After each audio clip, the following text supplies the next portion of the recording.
Assalamualaikum warahmatullahi wabarakatuh. Baiklah, di video pembelajaran kali ini kita akan sedikit membahas mengenai materi kewajiban bersyarat.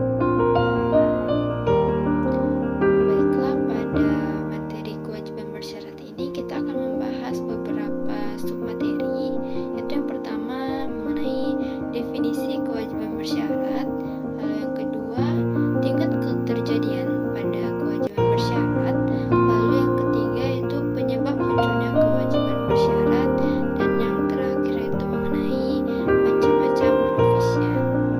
Nah, baiklah, langsung saja kita membahas sub pertama itu mengenai definisi kewajiban bersyarat. Nah, di mana kewajiban bersyarat itu adalah kewajiban lancar yang kepastian jumlah yang dibayar, pihak yang menerima pembayaran, dan tanggal pembayarannya tergantung pada peristiwa di masa yang akan datang. Nah, untuk itu perlu ditaksir jumlah kewajiban yang akan dibayar di masa yang akan datang. Nah, di mana kewajiban ini meliputi hutang garansi dan hutang hadiah. Nah, dengan kata lain, agar lebih mudah memahami, jadi definisi kewajiban bersyarat ini adalah jumlah dan kapan terjadinya kewajiban yang mengharuskan kita melakukan pembayaran belum dipastikan karena tergantung peristiwa di kemudian hari. Nah, di mana akuntansi ini kewajiban bersyarat bergantung pada tingkat keterjadiannya. Nah, terdapat 4 tingkat keterjadian pada kewajiban bersyarat, yaitu yang pertama, remote atau tingkat keterjadian sangat rendah atau kurang dari 5%. Lalu yang kedua, possible atau mungkin terjadi dengan tingkat keterjadian lebih dari 5% sampai dengan 50%. Lalu yang ketiga, probable atau tingkat keterjadian lebih dari 50% sampai dengan 90% atau biasa disebut juga dengan proficient. Nah, lalu yang keempat, proficient dengan tingkat keterjadian lebih dari 90% tetapi tidak sampai 100% atau hampir pasti. Nah, di mana yang pertama tadi yaitu remote atau tingkat keterjadian sangat rendah atau kurang dari 5%. Nah, pada tingkatan ini tidak perlu adanya perlakuan akuntansi karena tingkat keterjadiannya sangat rendah atau sangat minim. Nah, lalu yang kedua, possible atau mungkin terjadi dengan tingkat keterjadian lebih dari 5% sampai dengan 50%. Nah, pada tingkatan ini perlakuan akuntansinya yaitu diungkapkan dalam catatan atas laporan keuangan dan tidak perlu pengakuan maupun jurnal untuk mencatat bahwa akan timbul kewajiban bagi perusahaan. Nah, lalu yang ketiga, probable atau tingkat keterjadian lebih dari 50% sampai dengan 90% atau biasa disebut juga dengan proficient.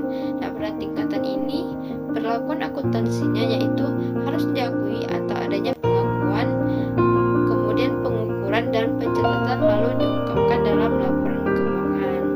Nah, yang terakhir mengenai proficient dengan tingkat keterjadian lebih dari 90% tetapi tidak sampai 100% atau hampir pasti, di mana perlakuan akuntansinya yaitu harus diakui atau adanya pengakuan, kemudian pengukuran dan pencatatan lalu diungkapkan dalam laporan keuangan. Nah, materi selanjutnya mengenai penyebab munculnya kewajiban bersyarat. Terdapat 2 penyebab munculnya, yaitu yang pertama muncul karena legal atau hukum, lalu yang kedua muncul karena konstruktif atau karena kebijakan perusahaan. Nah, yang pertama muncul karena legal atau hukum.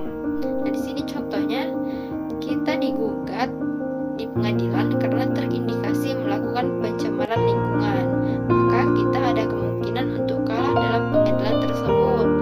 Jadi untuk mengetahui kemungkinan kita kalah, kita perlu bertanya kepada pengacara yang mengerti tentang kasus tersebut. Nah, pada perkara pengadilan dan klaim, di contoh yang pertama ini, perkara pengadilan dan klaim biasanya sulit untuk ditentukan nilai rupiah yang akan ditanggung oleh perusahaan. Nah, jadi untuk itu biasanya kasus ini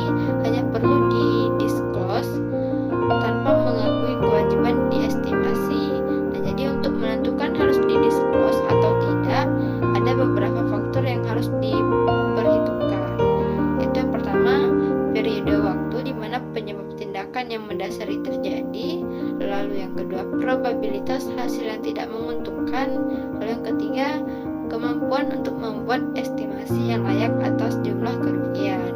Jadi jika kasus hukum tersebut menimbulkan kewajiban di masa yang akan datang berupa harus keluar sumber daya, peluang terjadinya kemungkinan atau reasonable possible dan terjadi sebelum laporan keuangan rilis walaupun lebih dari 31 Desember, maka perusahaan tersebut wajib memberikan disclosure atas kasus tersebut. Nah, lalu penyebab muncul yang kedua yaitu muncul karena konstruktif atau karena kebijakan perusahaan.